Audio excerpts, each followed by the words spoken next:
ngenda mvuze ko mvuze papa wanjye sinababeshye.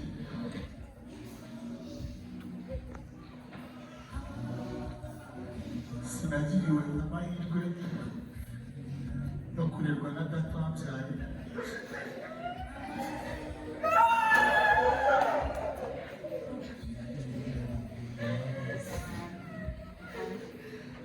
Ariko Didasi cyari mu bagabo batumaga nabona icyo cyuho mu buzima bwanjye.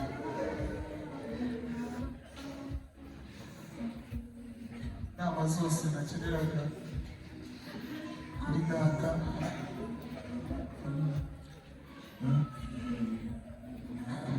Didasi yazimpaga.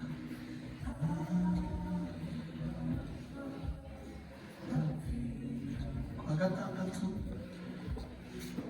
twari turi kumwe mu bukwe, Dorokasi aravuga ngo dore ngabazanye na parewe, twese tubihakanira icyarimwe njye na Didasi. Abana bari karavuga ni papa wanjye, nawe aravuga ati rwose bari bansuzumiye umuhungu wanjye.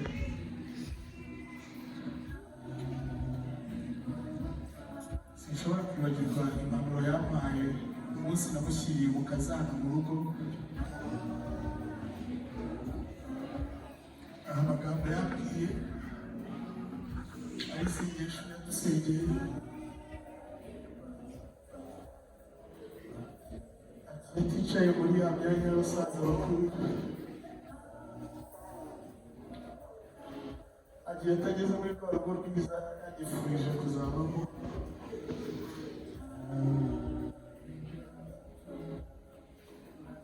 Agiye atamboye mbaye umugabo w'igihangange kuko yahoraga abifuza.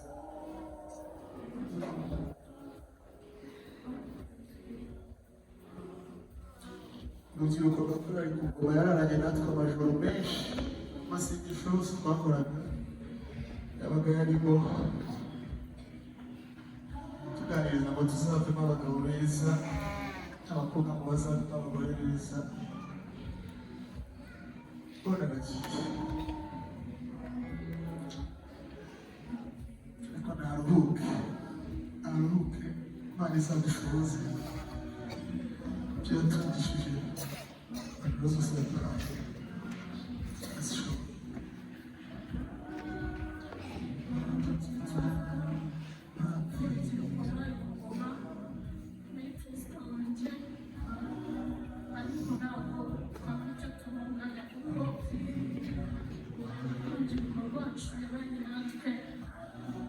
tugiranye inama kenshi, tuyobораga amasengesho akaduhugura cyane,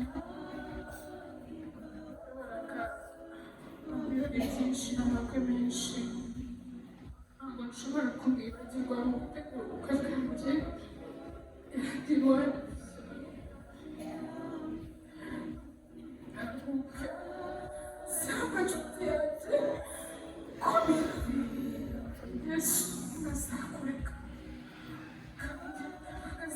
umuhanda kandi azajya kumara buri munsi, kandi turabizi ko ari intwari.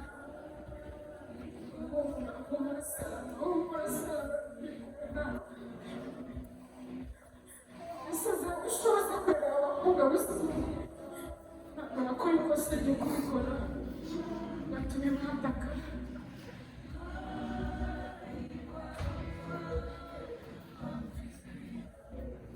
Urwo rurembo ruragishijwe rurabagirana, hahirwa abapfa bapfira mu Mwami, hahirwa abapfa bapfira mu Mwami. Rurimbishijwe rurarimbishijwe rurabagirana,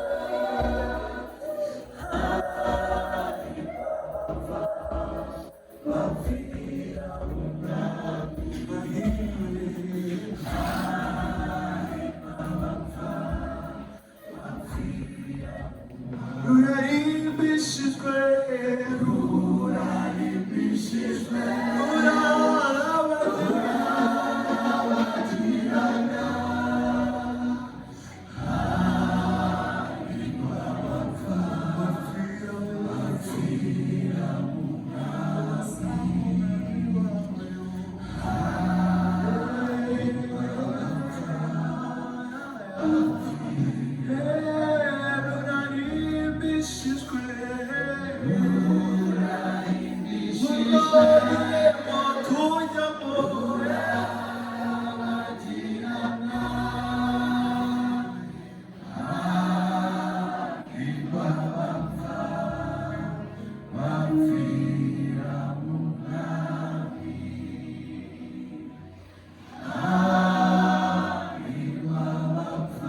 cyane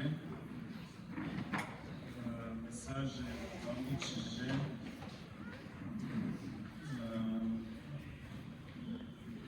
Yohana mu kirwa cy'Ipatimo nta kindi yari ashinzwe gutega amatwi akumva ibivugwa hanyuma akabwirwa ngo byandike.